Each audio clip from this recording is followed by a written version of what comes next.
Work on our phone. and and leading this along with Francisco, and Malika is on, and Liz, Salim's mother, my former wife, is on. It's a treat. We haven't been on a line together for quite a while, and Shirley and I are sitting opposite each other at a desk in our space here in Jacksonville, and so this is very much a community, a family event, and it's also a community event from around the world. There are people online from Peru and Nairobi and all parts of the United States, from Oregon to Florida, DC to Louisiana, Texas, Massachusetts. Lonnie Powers is on, and Jim and Laura here in Jacksonville, and Marsha Holmes, and so a bunch of people we know here, and then people who are in the community of the Synergy Yoga.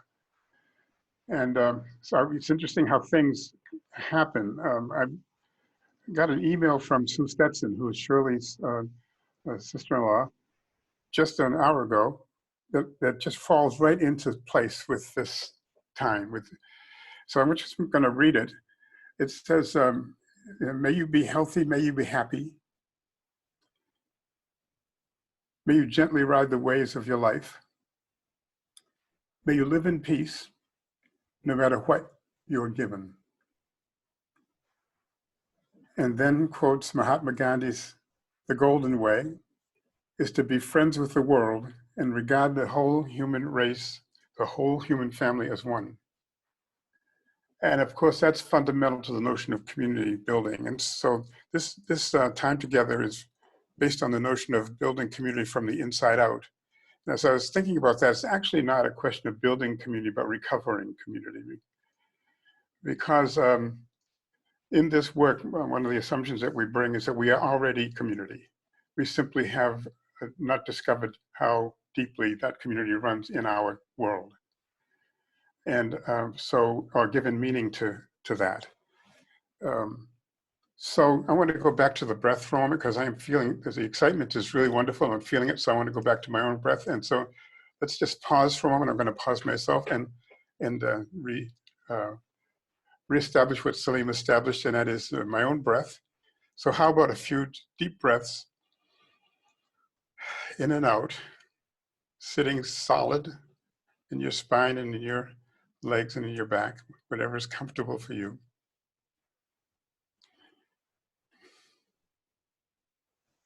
In and out, a deep breath in, remembering that the word to breathe in is to inspire, literally. Inspire. Inspiration comes from breathing in. And the word to breathe out is expire. So as we breathe out, we are literally expiring. Birth begins with an inspiration. An infant born, the first thing that happens is that it breathes in. And we leave this plane, this earth, with expiration. We die, expiring. So breathing in and breathing out. And as Carlos reminded us a couple of weeks ago, there's a space in between the in-breath and the out-breath that is a still point. When the in-breath is done and the out-breath has not begun, there's a still point. That is the point of highest potential.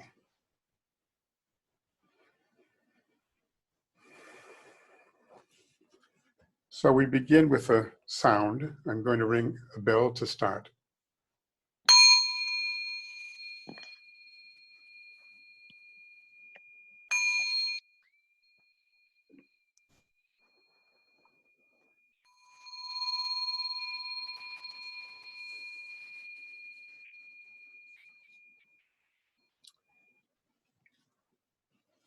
Something's happening in our universe. Something's happening in our country. The Yoga Alliance suggests that 55 million people practice yoga these days in our country.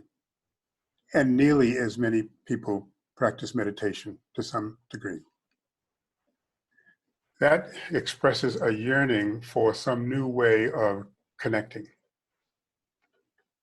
some new ways of connecting. And so I believe that yoga and meditation are new foundations for building community. So the idea of building community or rediscovering community from the inside out, to my mind, begins with the breath and with the body in shapes that communicate and that build on the breath.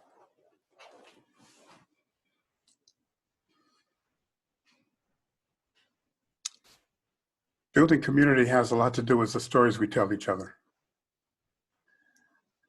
And my memoir is a collection of some stories that I have told myself. And the guiding image in this book, the name of the book is The Slave in My Mirror. As you can see on your screen, The Slave in My Mirror. As I gaze into what my mirror, who do I see? Well, that has changed in the 2.5 years I've been writing this book in some fundamental ways. And so my intent today is to read to you the preface from my memoir, which builds the foundation for my stories.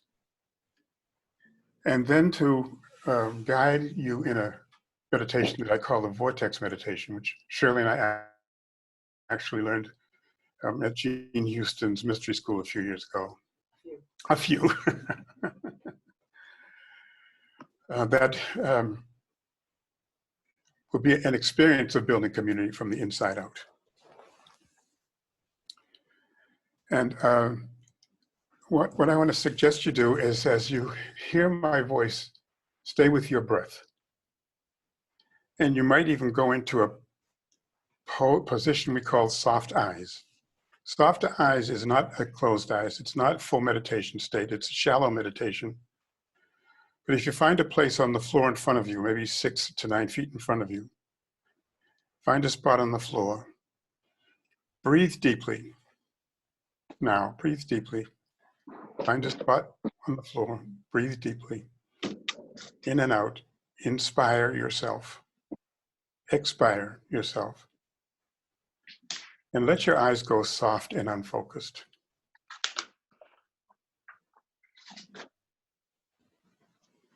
Everything slows down with the breath. Everything slows down. So as I read to you, listen with your soft eyes and with an open heart.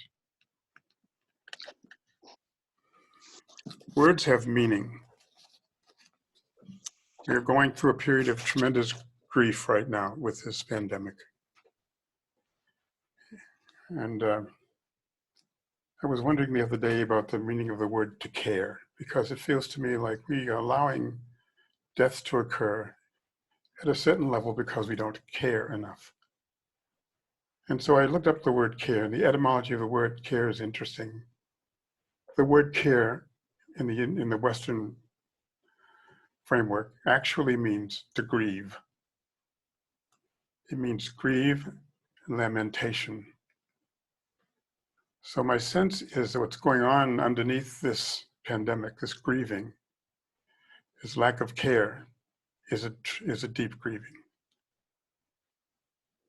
And that grieving comes from, in the United States and in the West, I think, unacknowledged pain and suffering that has come from our oppression of people.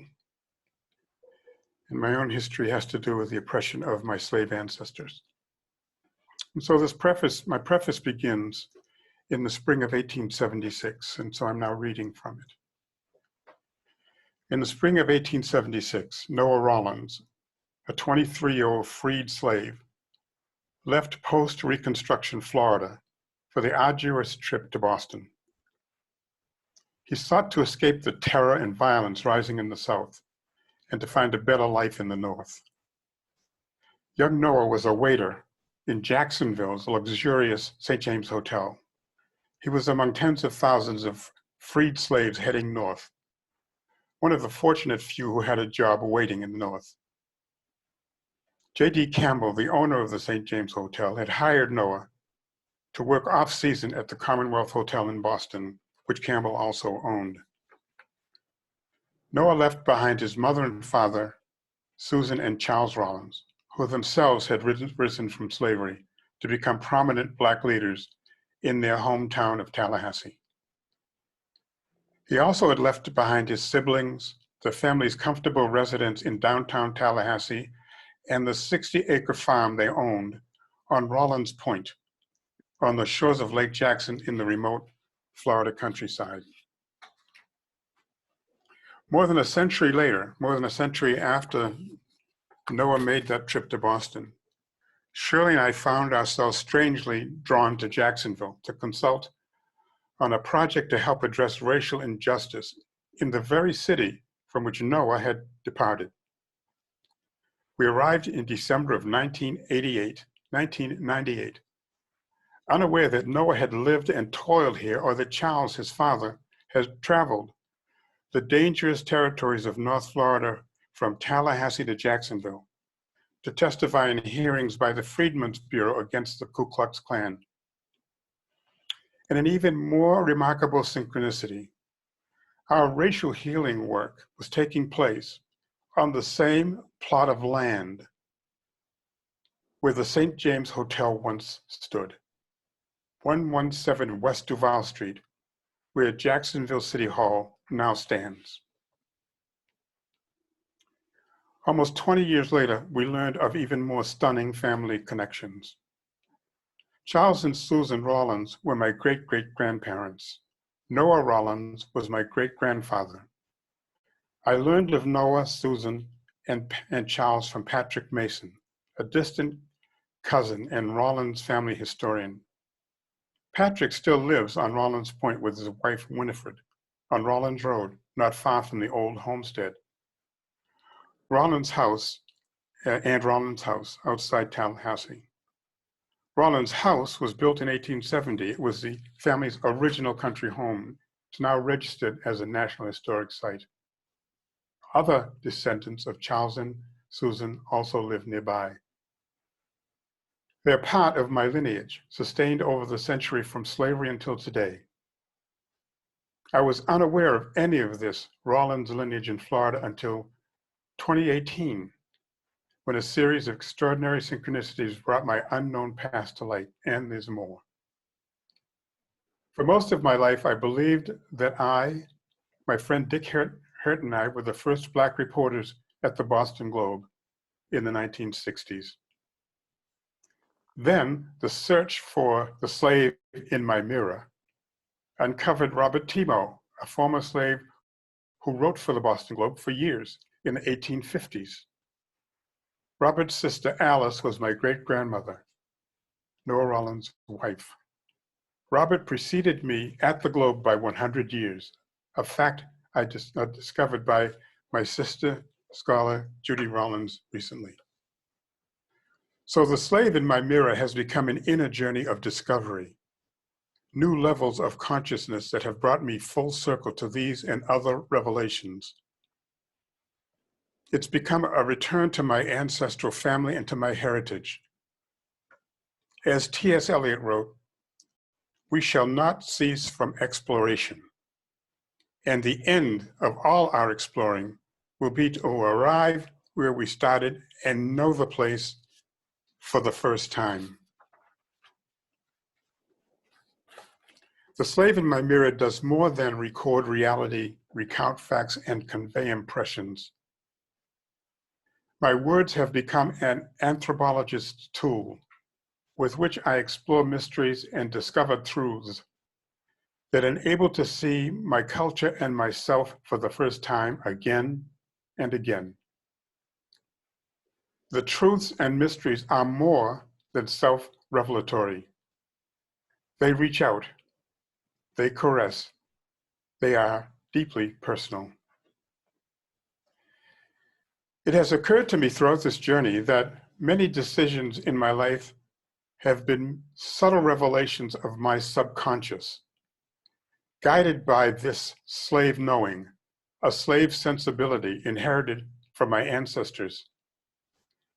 I've come to understand that I have access to powerful, intuitive, even mystical material inherited from Africa, from Africans and from my African American slave ancestors. Forces that I have at various times devalued and depressed, that at various times have devalued and depressed me, and at times have elevated and inspired me, have lifted me up. Raising my consciousness to elevate my ability to manage the impact of these unconscious forces has been my life work. And it is the principal work of this memoir. The journey of moving material hidden in the shallower recesses of my unconscious into the bright light of consciousness, increasingly to become responsible for myself and the world I create. As Maya Angelou suggested, this is a quote, bringing the gifts that my ancestors gave, I am the dream and the hope of the slave. I rise, I rise, I rise. Reverend King once wrote, all meaningful and lasting change begins on the inside. The slave in my mirror explores my inner journey into greater consciousness as I look backward into my past and look forward into my future, like the Sankofa, a West African symbol in the form of a bird that turns to look backward while its feet face forward to the future. The word Sankofa means go back and get it and bring back that which is useful. It is wise to go back to the past for that which you have forgotten and not yet grasped or not yet discovered. And to do this grounded in and honoring the present moment, one deep breath at a time. In its beak, the Sankofa bird carries a small, smooth egg. The egg represents transition from one place to another, one time to another, one state to another. I've experienced transformation and transcendence guided by subconscious energy as I've gathered in my past while moving into my future through the words and images in this book. The memoir flows like a river. It begins with two sections that bubble up gently near its source. These experiences flow into the tempestuous rapids of the 1960s and 1970s, including my years as a reporter and political columnist at the Boston Globe, as an editor of foreign news at the New York Times, and my work in the civil rights movement. Those experiences threw me into turbulent waters, eddies and undertows in places as distant as New York City and Bayou, Mississippi. Those revolutionary decades claim the bulk of the book. And like the river, my wanderings through life's lessons have turned and doubled back again and again, moving me gently into my elder years toward river deltas that flow into the deep ocean of my unconscious. Charles, Susan, and Noah Rollins appear out of the mist to greet me at the soulful intersection of river and sea. They are the actual plantation slaves in my Rollins lineage. Today, I'm an 82-year-old Black man gazing into my mirror. I reflect on this journey from the perspective of my slave heritage. An elegant, elderly man contemplating his reflection is the controlling image of this book. I see an aging archetype. The elegant slave is an archetypal figure, an image that seems counterintuitive until I came to see myself as a full human being whose very presence defies the system of slavery, past and present. Throughout this book, I recall and record scenes, situations, events, conversations, and experiences, weaving them together impressionistically from swatches and threads of memory while adhering to facts. In the process, I've consulted others who were present, and I've grounded the work in research. And so my discernment follows my recollections, and my intent is to discern my personal truth and wider truths that carry universal meaning. My unconscious mind is part of the collective unconscious.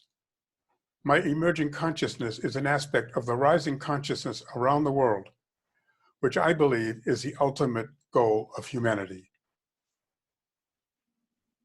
The civil rights movement opened the doors for massive cultural shifts.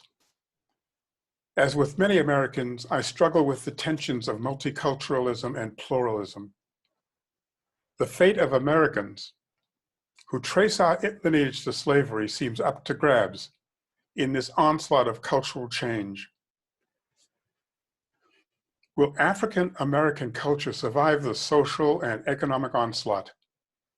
Will those who struck the match of change in the movement years be left in the dark? Or will we continue to raise up torches of enlightenment, a role for which our collective heritage has prepared us? The slave in my mirror is my return to a taproot of spirit that brought my slave forebears through difficult, violent times. Susan and Charles Rollins and their son Noah knew things I have only recently discovered. They held in their hearts things I risk losing, not in their outer world, because the reality is, for part of their lives, they're enslaved. But in their inner lives, they were never enslaved. They achieved freedom in their souls. Their lives become accessible as I gaze deeply, with growing consciousness and love, at the slave in my mirror.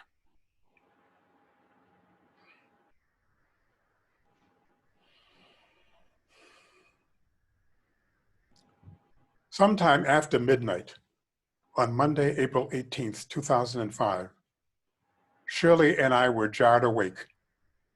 It was a call I had dreaded for years. Kahari just died.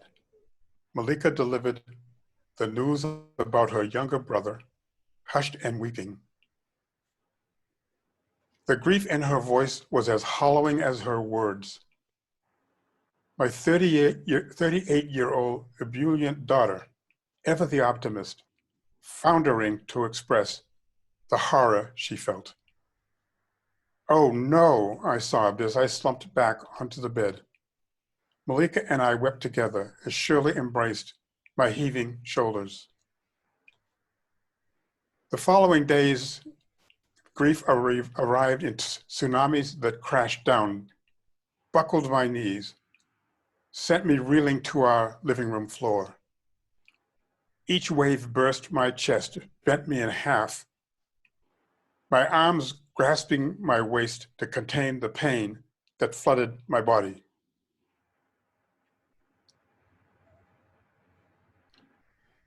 I look into my mirror today and wonder, what else might I have done for him, for Kahari? What else might I have brought to him?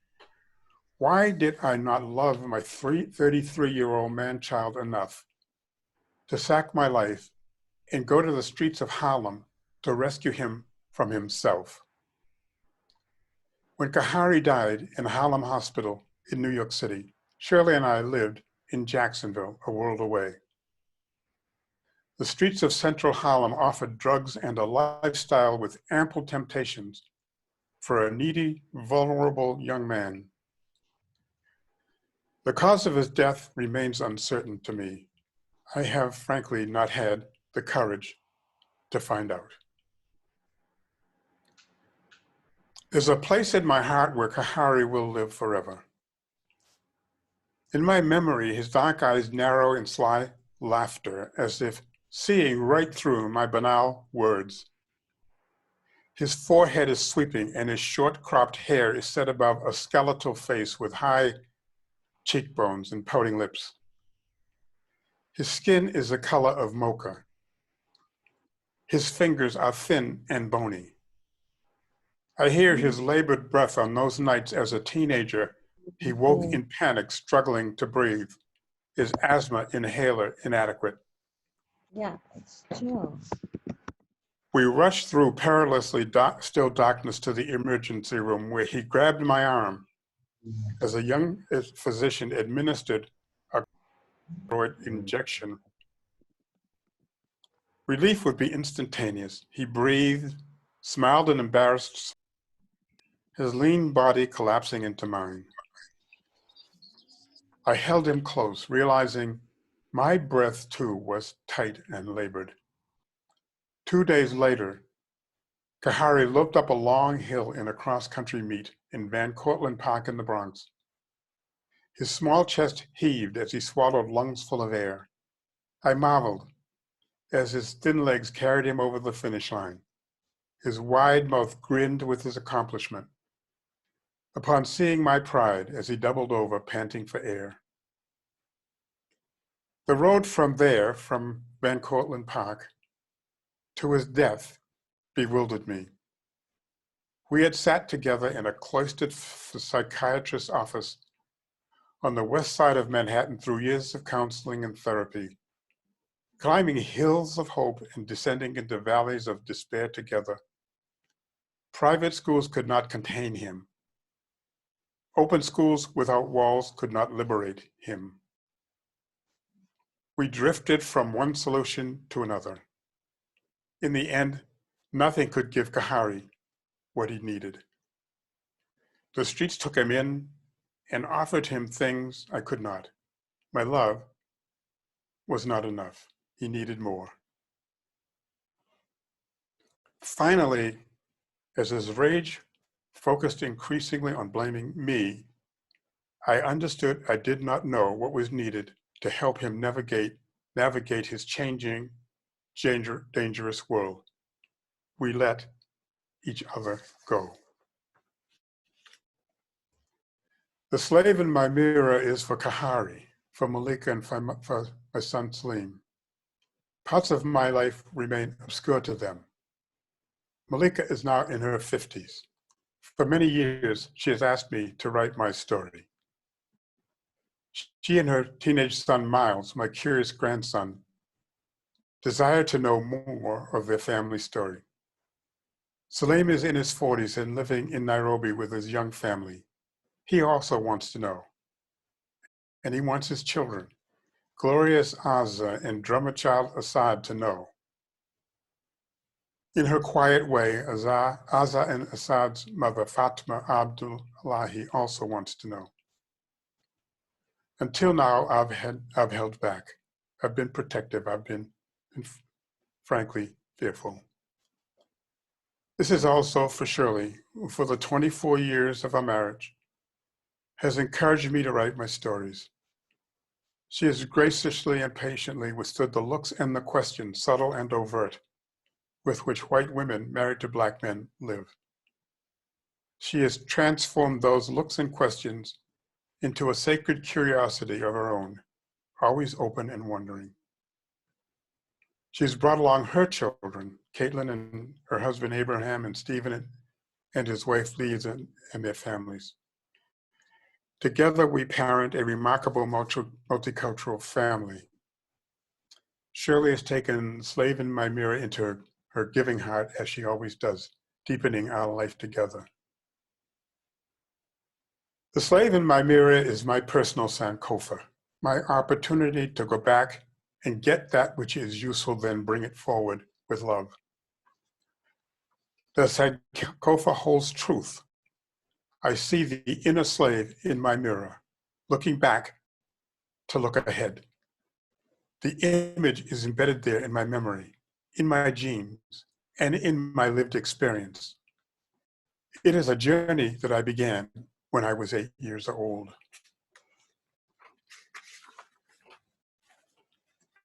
That's the end of my preface and the beginning of the memoir, which starts with an experience that I had, my first experience of luminosity, which is that revelatory experience of being outside of one's body.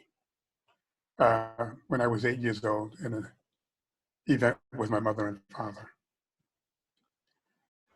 So that's the part of my story. We all have our stories. And the metaphor that I use for this story is the Sankofa, which is a West African symbol that has deep meaning in the Adendrinka language.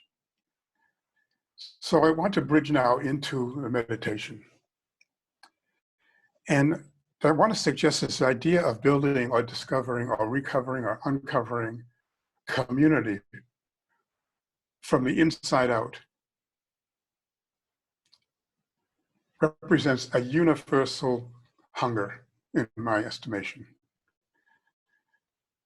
It represents a need that is unfulfilled and to a great extent unexpressed at this point in our time. There's another image that some of you may be familiar with. It's an image out of Buddha. It's called the unalome. So can you put that up? In Buddhism, you can see from the language here, unalome is a symbol and an image of reaching enlightenment. The spiral at the bottom, the process of spiraling at the bottom and then spiraling up, represents our struggle with life. It's the twists and turns of life, the struggle with life. And we go through those struggles in our life until at a point in time, according to this belief, we reach a point in our awareness where the line becomes straight or straighter. And we find that we have finally found some levels of harmony that lead ultimately to enlightenment. There's another second image of the unalome, something if you put that one up, which some people use. It distinguishes the male dynamic from the female dynamic. But it's the same process of moving through life, initially with less direction, with less intent, and importantly, with less conscious awareness. Through the twists and turns to a point where we rise up, and I think about Maya Angelou's notion of I rise to a point at the top, which in this image represents enlightenment. It also, in some traditions, represents the third eye. And the chakras. There are other traditions in which some of the Hindu work, it represents certain Hindu gods and goddesses. And in Buddha, it represents Buddhist enlightenment. So that's an interesting image of representing the twists and turns that one goes through in life towards increased consciousness. As the Sankofa represents a desire for greater consciousness, looking backwards in order to move forward into greater consciousness. There's another interesting image that comes out of West Africa. And so if you put up so this is an image that is called, and I studied the pronunciation on this. It is called the Nchinchim. And some of you who were with me and Shirley when we went to the Equal Justice Initiative Memorial in Montgomery, Alabama, Bryant Stevenson's memorial to the lynchings, will represent the Nchinchim, because that is also the name of the installation in Montgomery. But this is the image, and this image, go back to the image just for a minute. This image in West African mythology, and by the way, mythology does not mean, a myth isn't something that isn't true. A myth is a greater, higher level story. So we think of, the word myth has been distorted in our culture to mean something that is false. A myth is a higher level story. A myth is an archetype level story. It's a universal story. It's a story that is in all of our collective unconscious. And part of the challenge, of course, is to bring those elements in our collective conscious into greater consciousness. But this is the Nchinchim. It is it's the identical meaning to the unalome. These two emerged through identical processes around the same time in history, in the hundreds of 1400s. So if you'd go to the next slide, Celine, there's another image. This is, of course, a labyrinth. And the labyrinth has a symbol, and it's a Christian, Judeo-Christian, but primarily Christian. And so it represents the twists and turns that a person goes through in life to reach fulfillment. The same concept of going through the struggles in life, moving increasingly into the center to full realization, to fuller consciousness. To do that work, whatever is required. And in this case, we're talking about the opportunities for yoga and meditation as the work that help lead us from unconscious state of mind into greater and greater consciousness. To the extent that we are operating out of our unconscious means that we are being controlled by forces out of our awareness. So the challenge of moving and the opportunity of moving from an unconscious state to a more conscious state is very much parallel to the state of building community, so that we become more intentional in the communities. The beloved community is an intentional community. Martin Luther King's notion of the beloved community. And the labyrinth represents that. And the labyrinth also has, in some versions of it, it's not as clear in this particular version, in some versions, a six-pointed star embedded in it, which is, of course, the Jewish tradition. So this is a Judeo-Christian image that represents this identical process of movement from the subconscious to the unconscious as the steps or phases of our growth. From the self-conscious, from the unconscious to the conscious. Now, this is not only abstract, because something, if you put up the next image, a West African artist whose name is Kwame Akoto Bamfo was given the challenge of creating a sculpture for the National Memorial of Peace and Justice in Montgomery, which is the memorial to lynchings. And so he took the basic concept of the inchinchim, the lines, the dynamics, the energy, the movement, and created the sculpture, which he calls inchinchim installation. So this is an installation on the grounds of the memorial. And in the background, you will see the memorial itself, which is 800 spectacular 6-foot steel slabs hung from a steel roof, each of those slabs representing a county in the 12 states of the South where lynchings occurred. There were 4,000 some odd lynchings in the South. And so Jim and Laura Crooks and I don't know if Sarah is on, but the group of people from Jacksonville, Shirley and I took up to this memorial in October. And we used it as a process for inner work, for engagement around increasing our consciousness as to the realities of lynching and to engage in the healing dialogue that can flow from this experience. So the opportunity here for all of us is to engage our subconscious and to move that subconscious material into consciousness. So how does that happen? How do we do that work? There are a variety of ways, of course. And yoga is a practice of breathing into space and time, using our bodies to generate feelings and reactions and responses that our mind then has the opportunity to figure out how to manage without judgment. And so breathing without judgment into our space and time and allowing the realities to present themselves without judgment is a process. The same with meditation.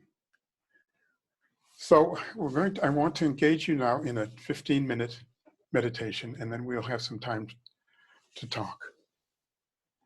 Oh, great. It looks like Tanisha has just joined from Florence, Alabama. Welcome, Tanisha. So this is wonderful to have this kind of community of 39 people on together from around the world and around the country, some of whom we know and some of whom we don't, in an interim, temporary, intentional community. So my story is my story, and each of you has stories. My stories have come up for me as expressed in my preface and more extensively in my memoir, through my own processes of meditation and reflection, through study, through contemplation, and by beholding non-judgmentally what I discover, simply noticing. So I've just taken a deep breath. So to all take a deep breath now. We're going to into a meditation.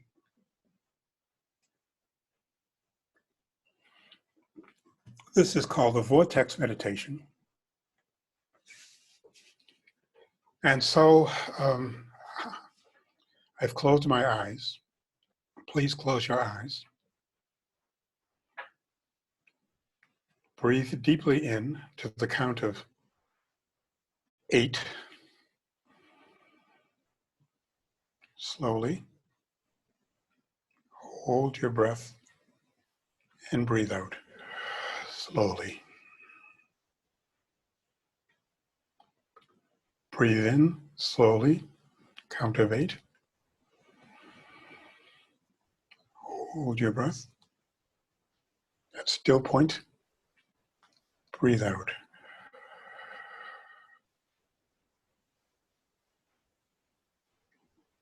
Breathe in, fill your belly full breath.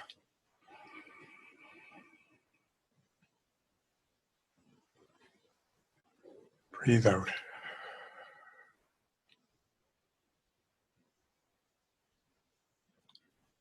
Once more, breathe in deeply. Hold your breath. Breathe out. Now, simply normal breath. Scan your body. Make sure that every part of your body is totally relaxed. Breathing gently with grace and ease.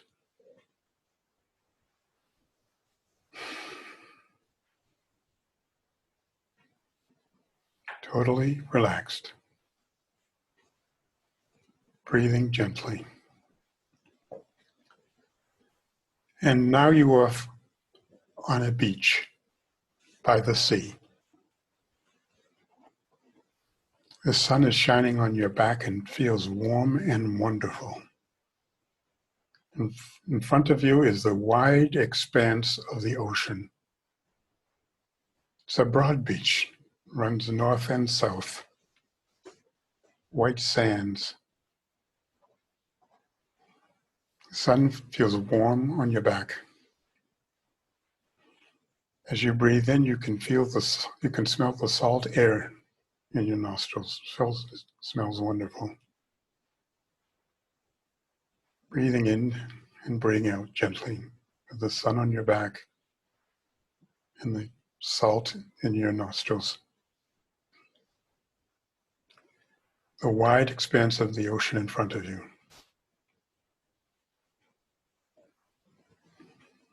There's a boat in front of you, too. It's a small boat, but not too small, not too large. It's very much your boat. It might be a sailboat. It might be a powerboat.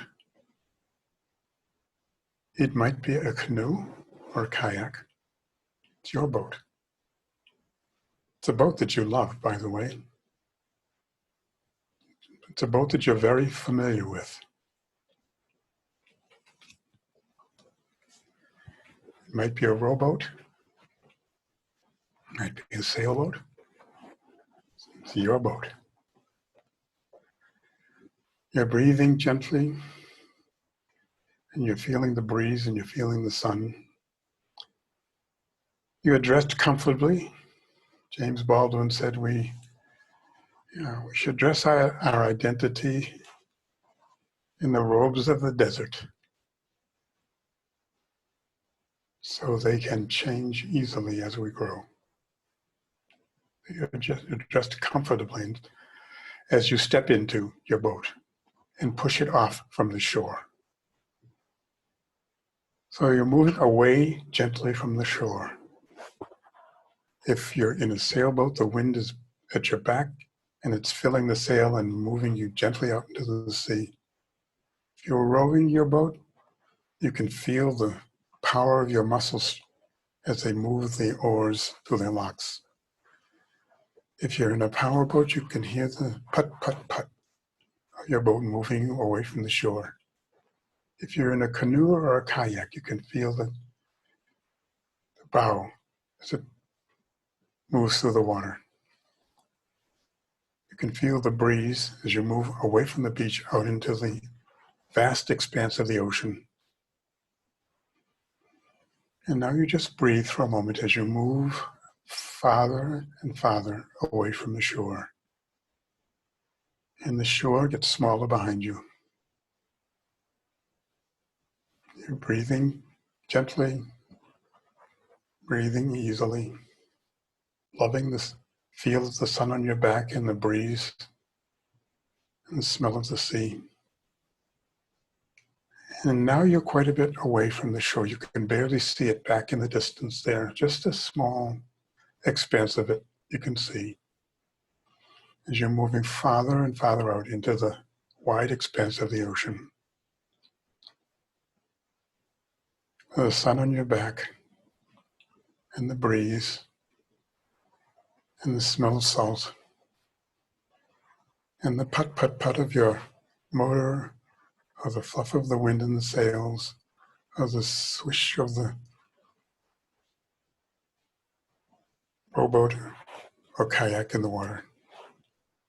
And now you're far out at sea, and the shore line has gone away over the horizon. And you're way out at sea now, drifting slowly. And there in front of you, maybe a quarter of a mile away or so, or 200 yards away or so, you see the edge of a vortex. And a vortex is an opening in the sea that moves around and around slowly, around and down slowly, around and down slowly. It's an expansive, it's maybe a quarter of a mile apart, across, could be less, could be more. It's your vortex. You recognize this space. It seems familiar. And now your boat is at the edge of the vortex. And you can look down and you can see the water moving around slowly and gently, very peacefully, moving down and down toward the bottom. And you take a deep breath. Take a deep breath now. A nice deep breath. Another one. Being in the edge of this vortex feels like a wonderful opportunity. And so with a gentle motion or a gentle puff of the breeze, you slide over the edge of the vortex, down into the vortex itself. And now you're moving down into the vortex, going around, slowly and around, down the vortex. Down further and down further in your beautiful, comfortable little boat. And you look up and you can see now the rim of the vortex is above you and the sky is open above you. And you're about halfway down. And you're breathing gently and you feel comfortable. And now you're moving farther and farther down. And you look up and the rim of the vortex is higher, and the sky is higher. And now you're down at the bottom of the vortex in an open space at the bottom of the sea. And you look up and you can see the sky above, and you can see the rim of the vortex above, Feels very comfortable here. Very warm. And you notice in the floor of the vortex there is a door. And the door is an old wooden door. It's been there a long time. And it has a wonderful brass handle. And so you climb out of your boat and sitting by the side there on the bottom of the sea, at the bottom of the vortex. And you open the door. You pull it open. It's a beautiful handle on the door. It feels good in your hands as you pull it open. And there's an opening, you walk down, and there are 4 stairs that take you down. And so you walk down those 4 stairs and close the door behind you. It closes gently, and you feel comfortable. This is a wonderful space that you're in. It's a large space, and it's earthen. It's a large space of earth under the bottom of the sea. And you can smell the richness of the earth. If you take a deep breath, it smells wonderful. It smells natural. And then your eyes adjust to the darkness there, and you look around and you can see 4 corridors. And each of the corridors is lit now with beautiful, precious gems. Each one of them is lit with emeralds, and another with sapphire, and another with ruby, and another with lapis. Or it could be lit with a gem of your own choosing. This is your space. These are your corridors. And they're lit with beautiful gems that sparkle. And so you choose a corridor. I think I'll walk down this corridor today. So let's walk down the corridor with emeralds today, or rubies today. So you turn from the large earthen room and walk down the corridor lit with gems, and it's just a wonderful feeling. The gems are sparkling and bright, and they feel joyful. And you breathe deeply. This is a wonderful walk. And you reach a door. Here's another door at the end of this corridor. It's the larger door, and it also has a beautiful brass handle. It feels very familiar, like you've been there a lot and you've seen this door a lot. This is your door. You reach out and you open the door, and it opens easily. And you walk in through the door and close it behind you. And you're in a small room now. It's an earthen floor with a fire in the middle, glowing, just glowing gently. And there are 2 chairs, one on each side of this fire. The fire is very warm, and you feel warm, and this room is very familiar to you, and it feels comfortable. And so you walk around and sit in one of the chairs. And you sit in a comfortable position, your normal yoga position, relaxed, comfortable, and you breathe deeply. You breathe deeply again.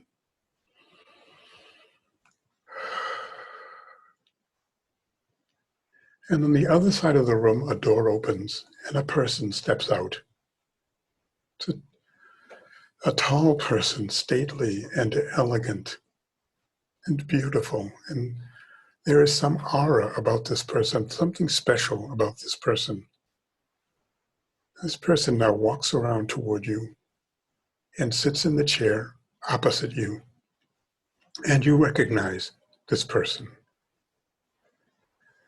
This person is a wise, old elder.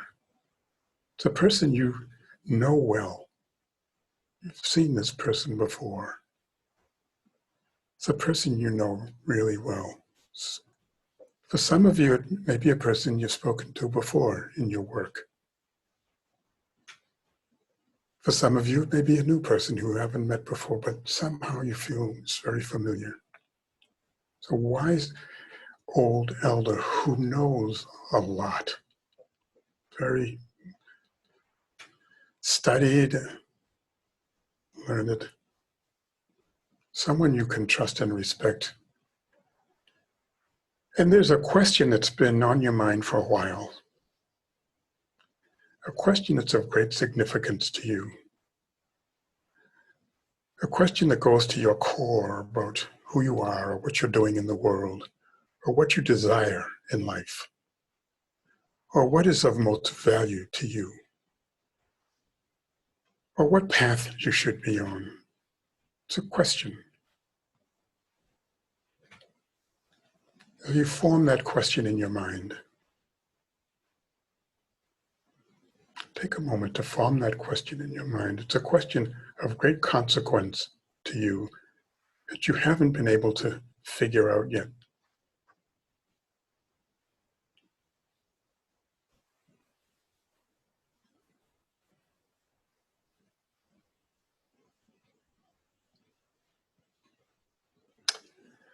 So the wise elder sitting opposite you now says, I know you have a question. Please ask me, and I will answer you. And so you ask the wise elder your question. And the wise elder sits for a moment and breathes, and then answers your question.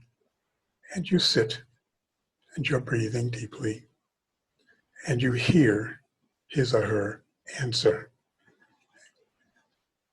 And so for the next 30 seconds or 45 seconds, you will listen and hear the answer that the wise elder has for you in response to this question of great consequence.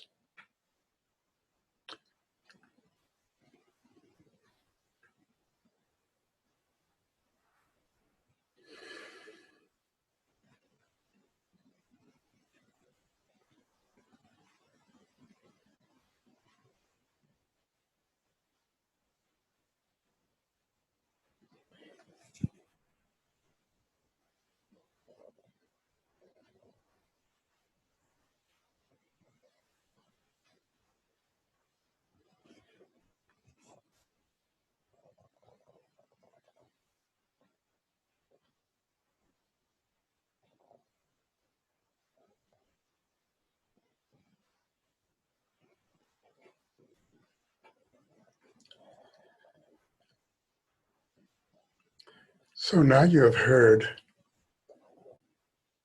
the answer to your question.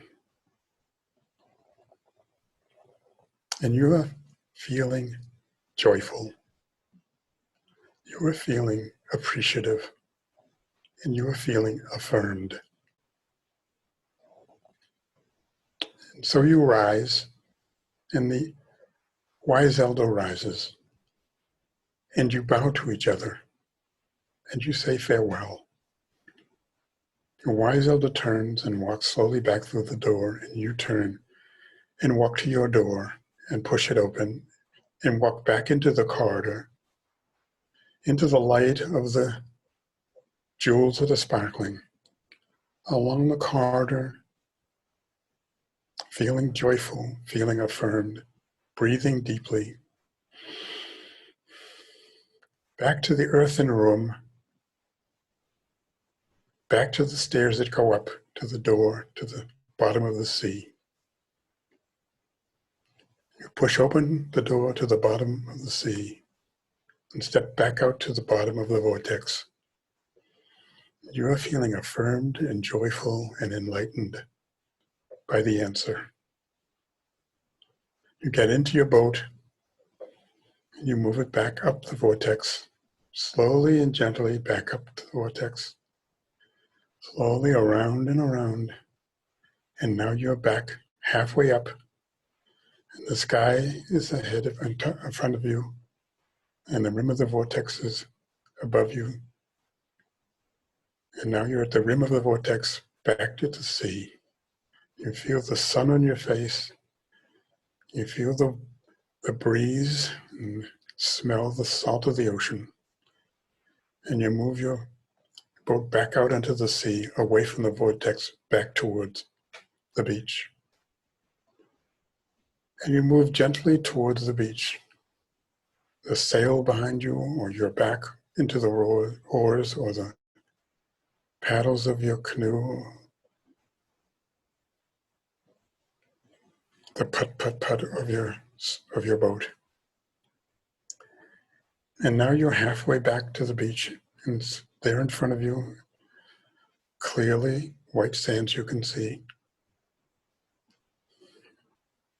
with the wind behind you and the sun in your face. And now you're approaching the beach. And you breathe deeply, feeling affirmed and joyful and grateful, and so much more in tune with yourself. And you get out of your boat and you stand on the beach and you turn and you face the ocean. And you breathe deeply with the sun on your back and the breeze and salt and the gratitude and affirmation, and you bow gently to the great expanse of the ocean. You breathe and breathe and breathe. And now slowly, when you're ready, you open your eyes and return to the community.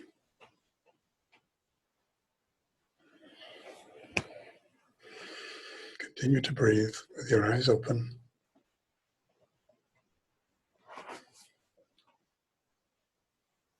Continue to breathe.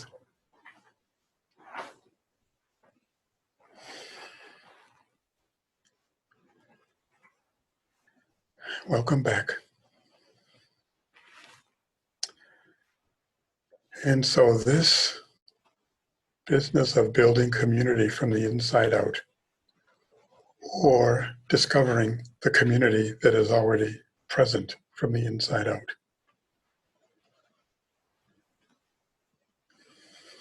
includes the inner work of going deep within and discovering new things about ourselves, and then just choosing to share whatever you learned with the community. And it's your choice, and sharing not at all is a legitimate choice. The sea is the metaphor for the deep unconscious. Carl Jung suggested that our consciousness is like a boat floating on the sea, and the sea is the unconscious. And so the answers to your most profound questions lie within you. The answers to your most vexatious questions lie within. We are more than we think we are. And discovering those energies and inner resources is at once simple and complex. So anyone who wants to share, I've shared my story through my preface. Anyone who wants to share anything about how you felt during the meditation, how you feel now, what you discovered, this is an opportunity. We had planned for this to go until 2:30. We have about 10 minutes, but if we want to go a bit longer, that's fine. Shirley and I are here. But let's just open the space now for anyone who wants to share.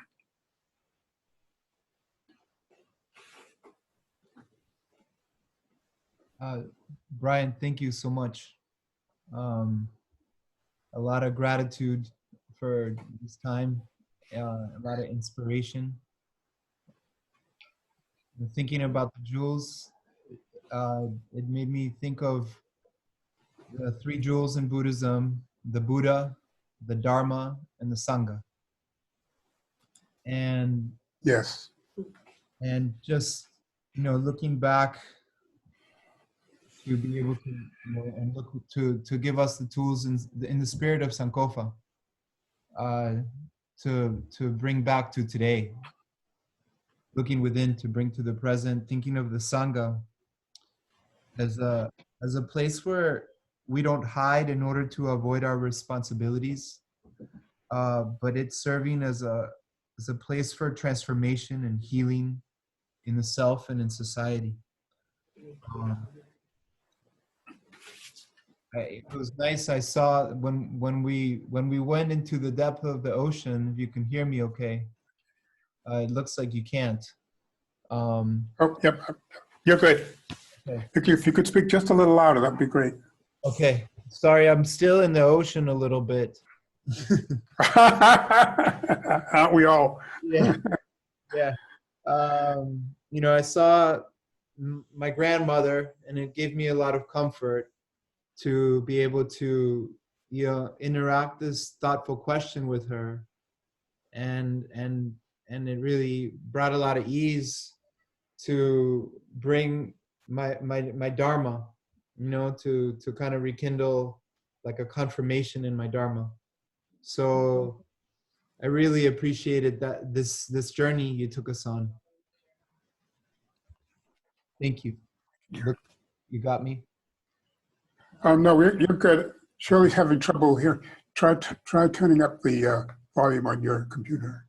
Oh, you were looking at Shirley across the room. Yes, not you. Yes, yeah. Sorry, Francisco. No problem. Better. Great. She's sorry. Yeah, so you know, for me, it's I'm really just having this space and the Sankofa where we can, you know, if our society's in trouble, our family broken, or our church no longer capable of providing the spiritual life for some, we can take refuge in this circle and in this Sangha. And I feel this really represented a lot of that. So a lot of gratitude. I really feel the urge to keep sharing and just kind of talking directly to your face on the screen. I'm really happy we recorded this so I can listen later, and that you're Salim's father, so maybe I can call you another time. Of course. But I want to just keep it flowing to everyone else here in the circle today. I'll share something.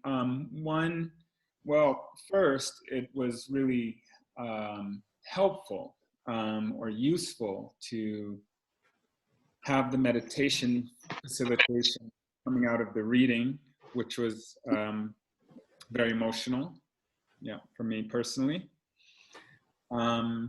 Another thing was interesting is that the two elders came up in the space for me, and one of them was in a dream, was a mentor in university, David Anthony, African history professor at UC Santa Cruz, and I didn't remember that I dreamt about him until this facilitation. So that was very interesting. He sort of morphed into another elder who was someone who I really has been one of the most influential yoga teachers for me, and that I really wanted to meet in person, was Swami Satchidananda. I didn't have the chance to meet in the flesh, but we understand that, you know, that we're more than that. So that was also interesting as well. So yeah, it's I've done this practice before. It's been years, probably almost 10 years, I guess. And that was in a facilitation that you led in Oakland, in California, Dad. So yeah, really, really powerful, beautiful work. And the flow moving from that really emotionally charged space to being open and moving into the water, into the sea, into the ocean, and into myself a bit more was really meaningful for me. Thank you. Hi. My sincerest apologies for joining late. I caught it right at the ocean when we were going to the vortex, and I immediately was there. It was like I was immediate. As soon as I closed my eyes, as soon as I heard your voice, it was like an immediate meditative state for me. And I chose emerald because my favorite color is green, and I found myself in a park in the woods where I was that I used to hang out as a child. It's funny because a friend of mine just reached out to me, and he was like the only one that we actually, traveled these woods together, and we were speaking on it one day, and we were like, didn't it seem like it was something out of this world? And it was like I was right back in that place, and I got to really see it again for another time. And then the elder was my dad. I lost my dad when I was 11, and I still feel very close to him. And so that was very comforting, and I was kind of like trying to fight back emotions. And I just look forward to being able to take a look at the whole meeting today. And again, I do apologize graciously for being late. And thank you. You're right on Thank time. you. Thank you. Yeah, thanks for sharing, Nikki.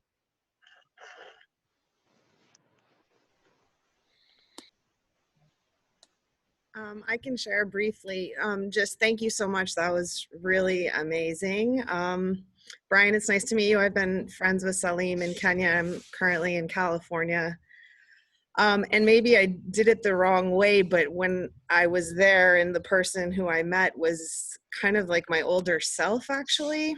And I think that as I'm currently facing, a lot of challenges, raising a kid on my own and questioning whether I'm doing the right thing or the wrong thing, or how much to divide between myself and my work and my child, it was like, the 85-year-old me kind of just like reassuring yourself that where you're at is good. And so then to kind of come out and come back into this community was really pretty powerful. So thank you.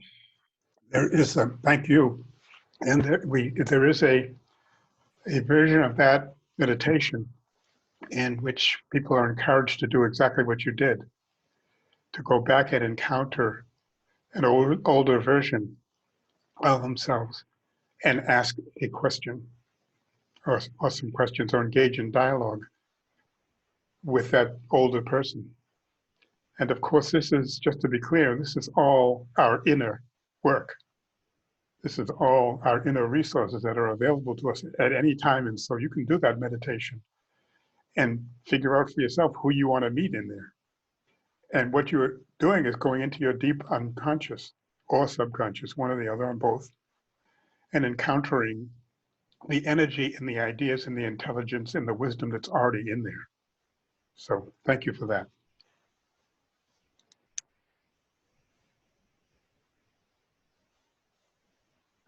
Yeah, I would like to share. Oh, sorry, Francisco. Go ahead, Alexander, please. I want to thank you deeply for that and for sharing your story. I just kind of, it's funny because I was reading, just before the meeting, I was reading Pablo Neruda poetry, and I was reading a poem called "The Great Ocean." Funny enough, so talk about synchronicity. Yeah, right. But he's talking about, or so I think, just about the indifference of nature,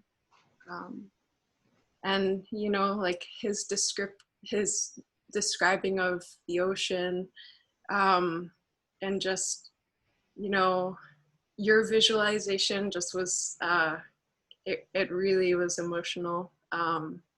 But funny enough, like when I got down into the room and was sitting at the fire, I just nothing came into the room for me. I was more like, I think I was more captivated by like the experience of going out and finding the room and being there,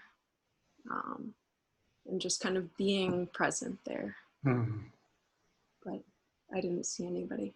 Thank you. You're welcome. I would love to share, although I don't really know what to share. And greetings to you, Mr. Bryant. Pleasure to meet you. Back to you. Emily Yeah. joining us in Malmo, Sweden. Correct. So I'm up in the north. So I'm just gonna take your face back again on the wide screen. Thank you. And that experience felt very daring to me. Like, I don't think I ever dared to ask a question in that way before. I've done a lot of meditation practices and praying and, you know, a lot of different things where I seek answers, definitely. But that felt very bold for me to just say a question. And I definitely met someone, and I definitely had some answers that I already knew, you know, just as sometimes you hear someone say, or you read something really clever, and you really resonate with that because you already kind of knew it, but it was not at the surface. So yeah, that's it. It felt very bold, and yeah, you made me feel a little bit courageous. Thank you for taking me there. Thank you.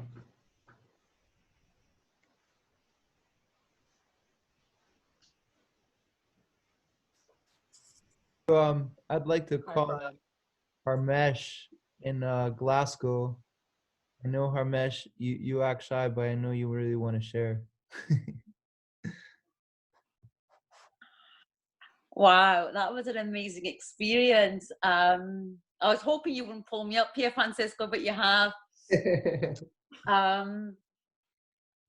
I mean, initially when I went into this boat, I thought it's going to be a canoe, so obviously I can do what I want to do with it. But as I stepped into it, it had to be a one with a sail, because I didn't have the choice of my journey. It was just what my subconscious mind was taking me to.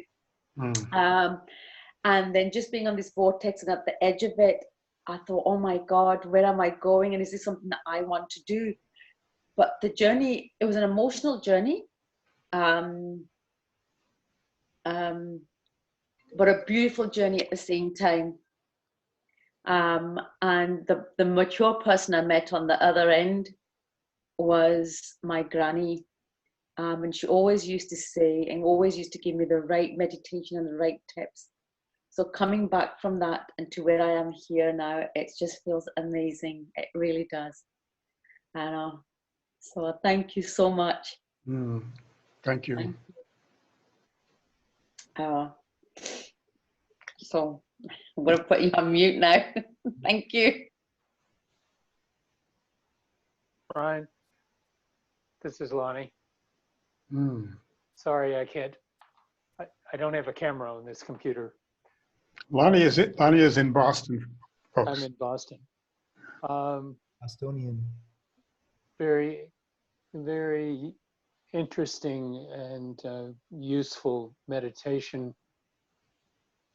In the last couple of days, I've been asked to reflect on what my experience in law school, from which I graduated 50 years ago, meant for me. And I think that this this meditation in some ways had me now talking to my 25-year-old self, and benefiting from having talked to you some about your memoir over time. But I've had, it affirmed my realization that those experiences half a century ago really set me on the path that I've followed since then. And the people I met then have really, at critical points, pushed me along the way. So thank you. Thank you, Lonnie. Thank you for so much. And Shirley, you too.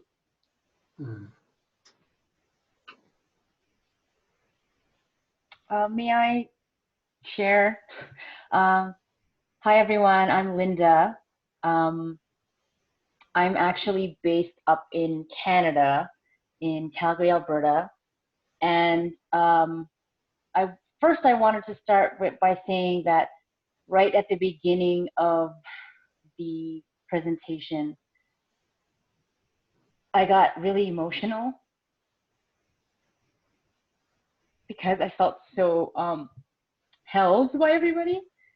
And, you know, everyone is, we're all over the globe, but I felt very safe and I felt very close. Like I've known Francisco for a few years, and I feel like he's family, and I feel like at the beginning of this presentation, I felt like it was an instantaneous family. And with regards to you sharing your memoir and sharing the story of your ancestors, I feel I was so grateful to hear about that. The work I do, community, is I use arts. My background is in performing arts and storytelling, and I really enjoy using storytelling to help recover community and build community. And hearing your story and you shedding light on doing internal healing as a way of building community from the inside out was very helpful. As a Filipino Canadian, I work with other Filipino artists, and up here in Canada, we are working as a member of an ethnocultural community. We're doing a lot of healing with decolonizing our mindset. My parents are from the Philippines, and I was able to be born in Canada, so I feel very privileged for having these opportunities.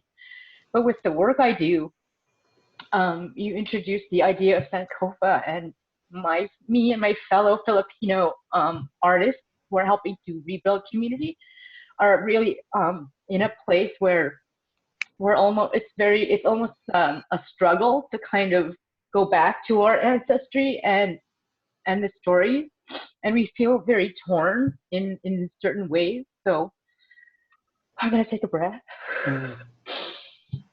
Good idea. Yeah, gather that breath, Mama. Can I ask you a question, Linda? So yeah, could you put into a word what you name? Can you name your feeling right now? Right now, I feel a lot of tension. Yeah.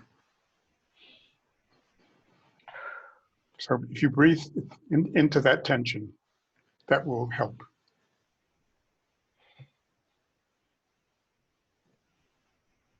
You know that tension and anxiety are fear without breath. Exhilaration and joy are fear with breath. So if you breathe into the tension, what you'll find on the other side is its opposite.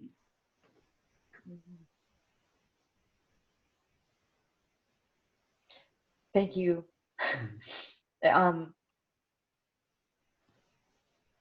Thank you for sharing, and I feel like there are tools that I can bring back to the community and find healing for ourselves to continue the outer work. So Thank you. Your voice completely changed.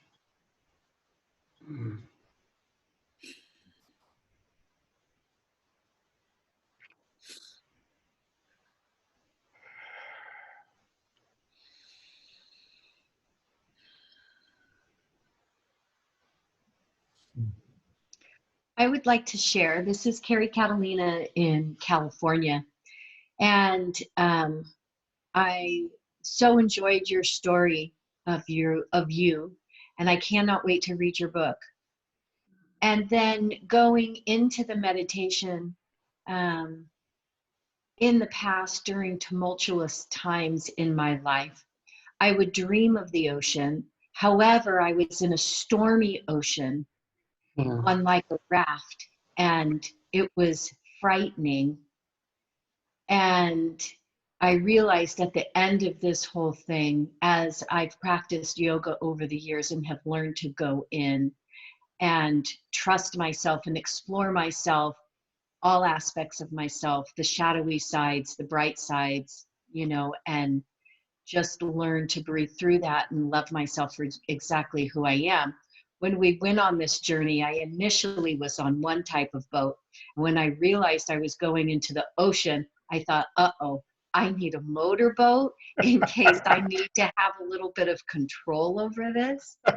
However, your words were so comforting. And I felt very comfortable when we went down into the vortex to the bottom of the ocean. I was like, okay, all right. But your words really carried me along to feel very safe. And I did go all the way in and meet myself and actually got some responses to my questions and came all the way back out. But I think the impactful part for me was the journey into the ocean, just being into the ocean and being safe, moving through as I go in, inside. And so I thank you for that. That was lovely. Thank you. Carrie leads the yin classes for the synergy circle over here. And Dad's had yin class with Carrie as well. She is very, very, very good. You are very, very, very good, Carrie. Thank you very much. Hi, my name's Kara. I just would like to share. I wasn't going to. I'm very uncomfortable sharing in these settings, but it was so weird hearing you talk because I had a very similar experience going into the meditation. As soon as we got into the ocean, it got very stormy and my boat flipped and I panicked. And I kind of realized it was the fear of going within. So that was very powerful, and this will definitely be a tool I'll use again. So thank you. Thank you. That's Kara. That's Carrie's daughter. They're coming to Peru in November. Yeah, we're looking forward to Peru. Hopefully. Yeah. Thank you for sharing, Kara. You know, thank you for overcoming that fear and sharing. I'd like to ask Kai. Kai's been joining our morning meditations. Really appreciate this, brother. He's in Washington, D.C. If you don't mind sharing, Kai.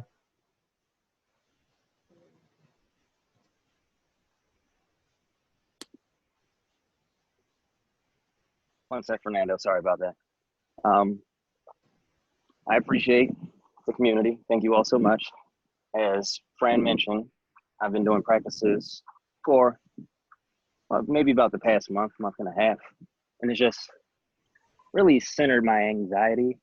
I'm still going in on a daily basis. So you struggle with if you bring something home to your family, which has been like a really, really tough thing for me to get beyond. But this has definitely helped. I will have to revisit once this gets posted on the blog, and I'm looking forward where I can actually sit down and do the vortex meditation. Because right now I was working with my son a little bit, trying to finish up some stuff. So I was listening at the same time. But I appreciate the journey. Thank you so much for sharing, and thank you for this opportunity, Fran. Yeah, thank you very much, Kai. Thanks from here too. Dante, if you share in Washington, or is that Kenny? Kenny. Yeah. Oh wow. All right. Kenny. Can I? And, do you mind if I introduce you to the group? Sure. I'm a big fan of Kenny. Kenny is the partner of one of my life mentors, who inspired a really beautiful passing of the Underground Railroad Network to Freedom bill in the U.S. Congress. And and a lot to share about her. But Kenny is her partner, and love this man. He's in Washington at the moment. Please, Kenny. Yeah, hi everybody. My name is Kenny, and my wife was Iantha Gant Wright. What Francisco didn't share was that she recently made her transition. And that's partly why I probably wasn't going to share. My mode of transport in this meditation was a rowboat. And mainly because with the oars and the paddle, I can maintain some control. Journey to the edge of the vortex and down into the vortex was very controlled for me because I had my oars and I could navigate the rim as long as I want and slow then. Your description of the bottom was so vivid and so calming. I did let go of some control, but I'm in a space now where I'm actually trying to figure out what's next. And so when I walk down my emerald hallway, because I too like green, and open the door, there were several people there. And I had become a little boy. And this little boy was asking his elders, why am I here? What am I to do? I ask those questions of myself on a pretty regular basis. The other question I always have is,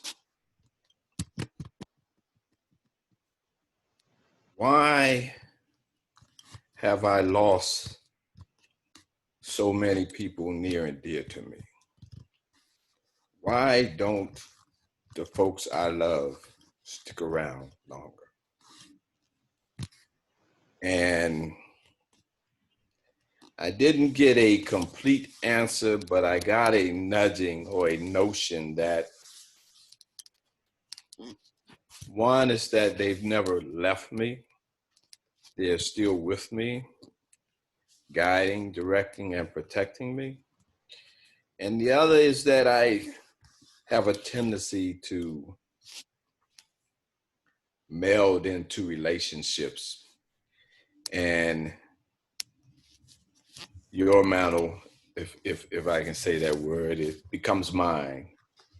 And throughout these various losses, I've always been in a situation where I felt that so much of me was dying as well. And now the nudging I got was one that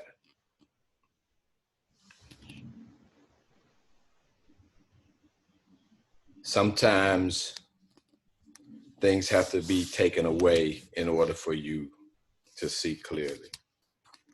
And that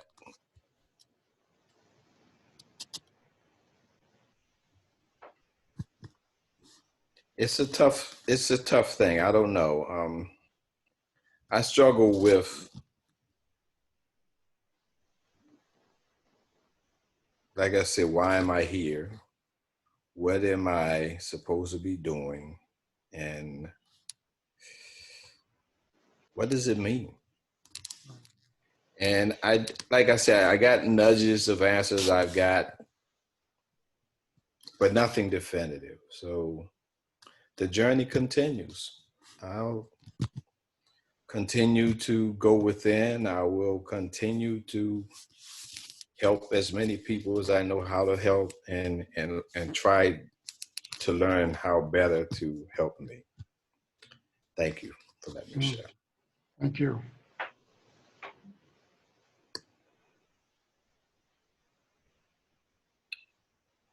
Thank you so much for sharing, Kenny. Everyone, amazing. So if I can just suggest this, Celine, everybody online, there are 24 people online. Please take a deep breath right now, everybody. Everybody. One more.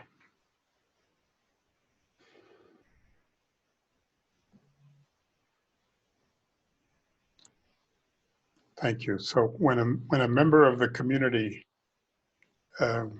goes as deep as Kenny just went,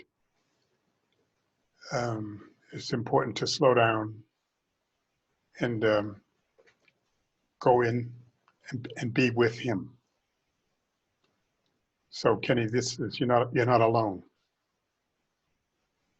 Maybe you knew that, but just to affirm it, this is at this point in time, in this moment, there are 24 people who are with you. Thank you. Yeah, I appreciate that. Thank you. Yes.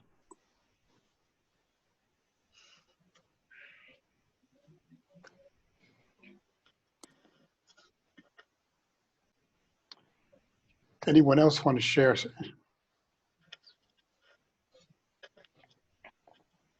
Sorry, Sandra, I interrupted you. Were going somewhere. Hi, I'm Patricia from the great state of Alabama. Hi, Shirley, Bryant, and all of you. I feel like I know some of you. I do have one thing to share. I'm currently reading A Course in Miracles, but one thing that I know that is happening with all that is happening, and I'll read the one thing, is number 8. It says, miracles are healing because they supply a lack. They are performed by those who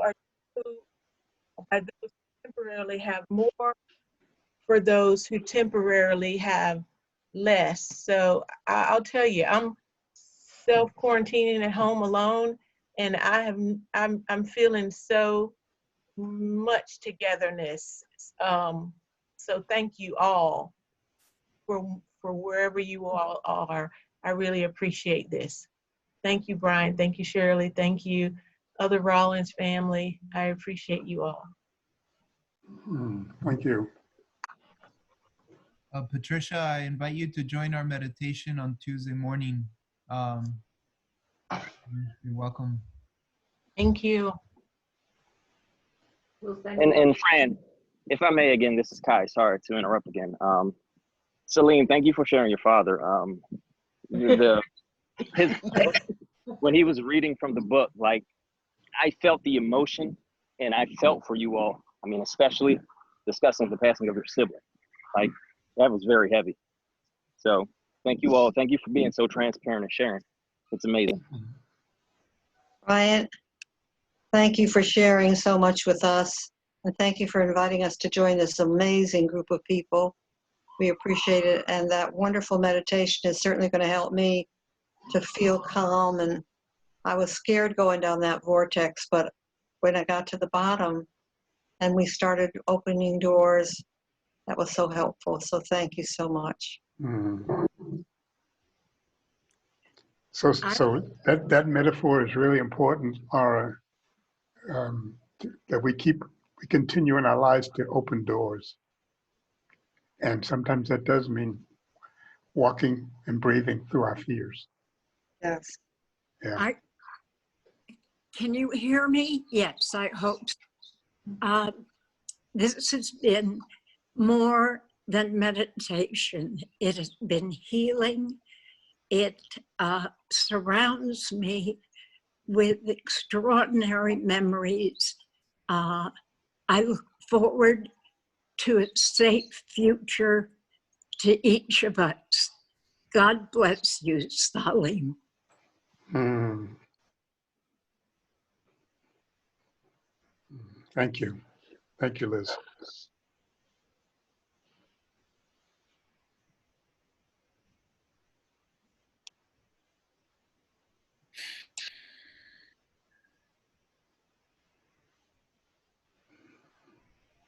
It takes a lot of courage to breathe into your struggle. I appreciate the sharing from the start, and just a lot of love for your family, and you know, to bring those stories into mine, and show and feel this connectivity that we all have. I appreciate that reflection. I'd like to invite Dante in Washington, D.C. to share something from his experience with the group, if you're comfortable with that, Dante. Yeah, sure. Hello, everyone. Uh, um, I appreciate it. I am in the car. I was there from the beginning.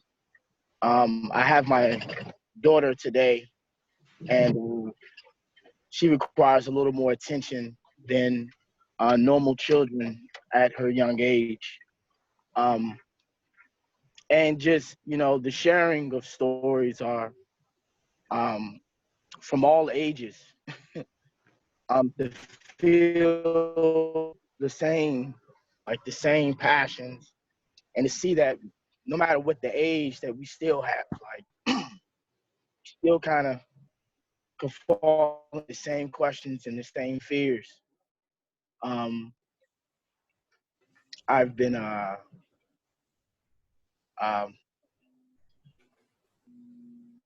in during this time, you know, even in the, you know, pressing times of how we may feel about what's taking place in the world right now, still finding ways to connect with everyone so deeply.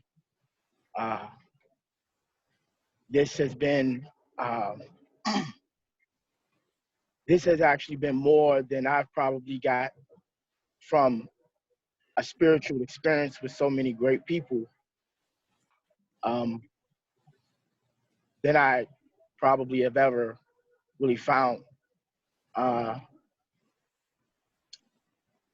And those things can be very personal. Your experience is our own experience with our breath. Through life struggles and times are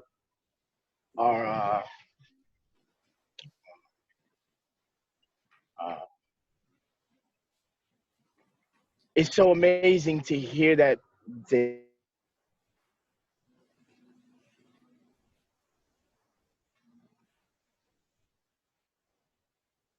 hear about his.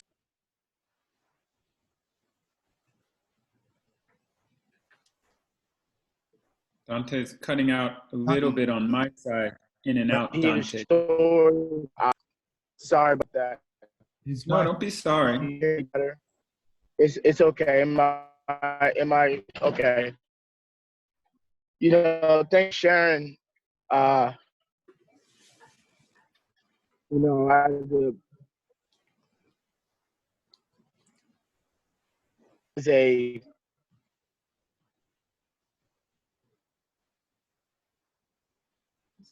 Yeah, I think we lost him. Dante, So we're you're, missing a lot of what you had to share. yeah, we can't. yeah, it's okay. I'm sorry. I am driving, so it's okay. Don't be sorry, brother. You have a lot going on. You're caring for your daughter as well. That's the thing. You're with us in the States. Yeah. Yeah, and everyone, I am raising a daughter that has a rare genetic She has a genetic disorder, and condition called muscular dystrophy. It's okay, bro. I can definitely share. I just want to say I'm honored. yeah, we got you, Dante. We got you, bro. I'm honored to be on this. I enjoy doing it. So we got you, bro. One thing I wanted to if you don't mind me I sharing wanted to say, about Dante's. Oh, Salim, go ahead. you can go ahead, Fran, if you wanted to give a.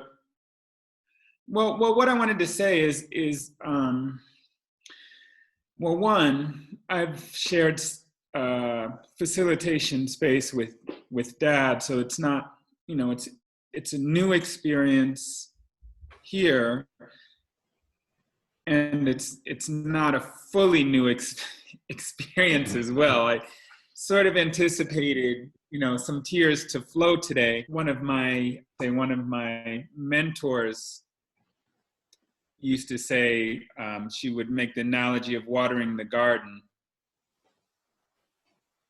I hope you guys can hear me. I've just seen my connection is unstable. But one of the things that I'm reminded of is that the shared emotion, or people connecting at a deep level to other people's stories right now, I feel like is because the stories are universal. Dad started with a lot of personal, you know, stories, a very personal story that resonated everyone. Everyone caught that. But when I say resonated, I'm saying we all got on that same frequency, vibration, and there's a deep level of empathy there with that. And so now that was a part of his story, and it's a universal story. So other people have shared pieces of their story in turn, and these are universal. They're universal stories. They're stories that we feel, and I deeply appreciate that deep level of empathy, which to me is sort of a key to the healing process, because I feel like it's the imbalance that is, I believe, is sort of being rectified. It's beyond our control on a conscious level. We're not in control right now in level. We're learning how to be in control of ourselves, but our external environment, we're not really in control of. So I think that a part of that, the balance as far as humanity, our species anyway, goes, has to do with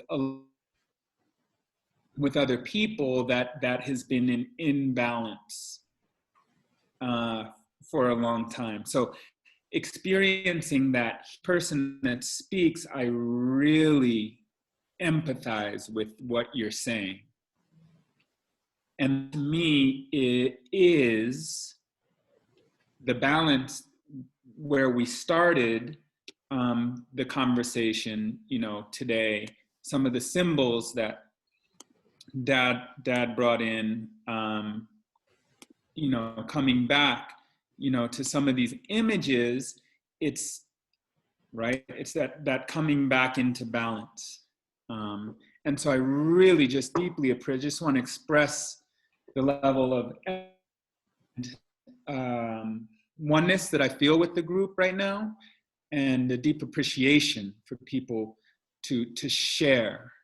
Because to me is what's required to kind of work on balancing out some of the imbalance that all of us here know has existed with, you know, with the way that things have, the momentum that humanity has been going in for quite a while. Yeah. Beautiful.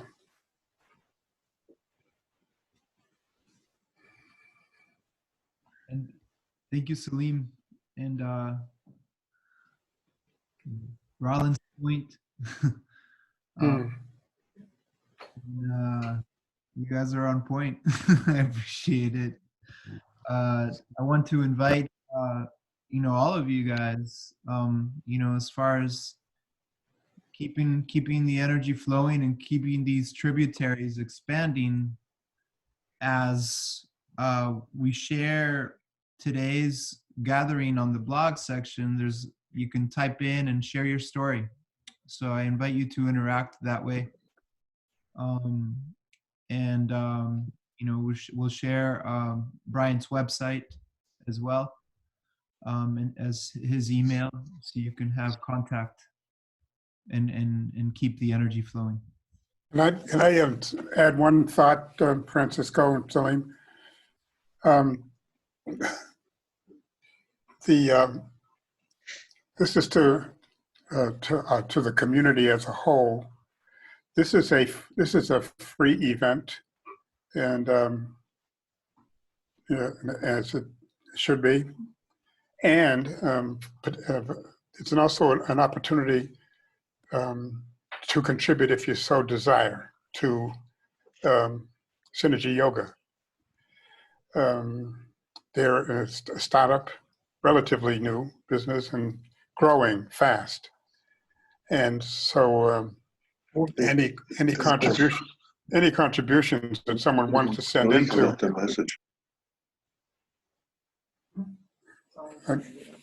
I missed that. Would you say, Jim?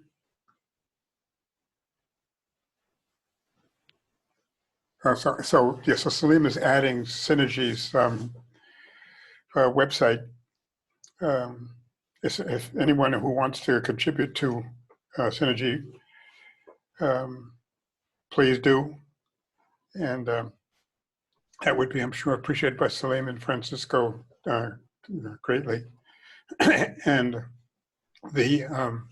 Salim, your description of the balance that's needed, I said earlier that this, if I've been wondering about my own action, in some cases lack of action given the pandemic that's going on right now, and keep asking myself, my God, look what is happening in our country, and look at the unavoidable deaths, and why am I sitting here in this room watching television? And that's been perplexing to me until I came to a conclusion, which is a very uncomfortable one, that I don't care enough to get out there and put my life on the line to save the people. We're doing all that we can do, Shirley and I, but there's always more. And so this question was, and so I wondered, what does the word care mean? What is actually, I said, if we as a country don't care enough to do whatever we need to do to stop these unavoidable deaths. And this is non-judgmental, this is not blaming, it's just looking at the realities. So I began to wonder what this word care to care actually means. And as I said earlier, actually the etymology is from the word to grieve. So my sense of it is that we're a nation in grief. And we are channeling that grief in a direction that's not helpful to us. We have not acknowledged the grief that stems from the lynchings and from the 15 million or so people who are African American who died during Middle Passage, and from the oppression of Native Americans, and from our country's uncomfortable history. We have not finished or even maybe begun to grieve. And so we need processes where we can sit and be together and experience the emotions that are there. Some of them are in the nature of grief. Some of them are joyful. But what we believe on our side is we need what we call small groups on a massive scale that does this deep work. Small groups on a massive scale of people doing what this community has just done, and then sharing out the feelings and creating opportunities for true empathy.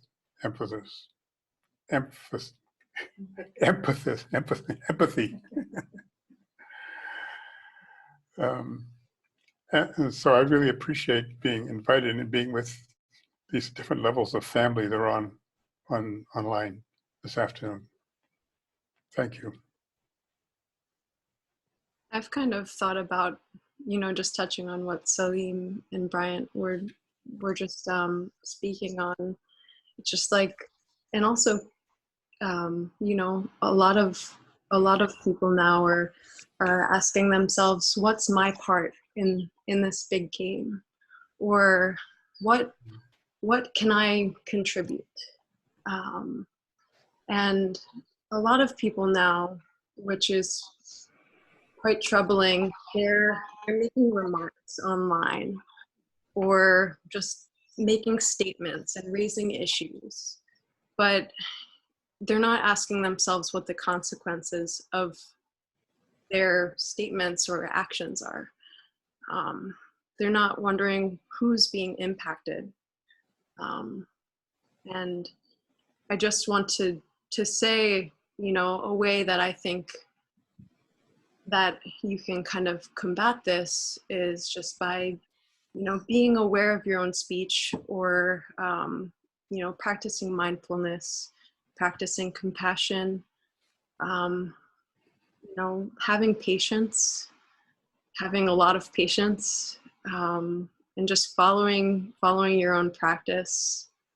But I agree, this is a time of like immense change, and community is so essential in that. Is there any other shares?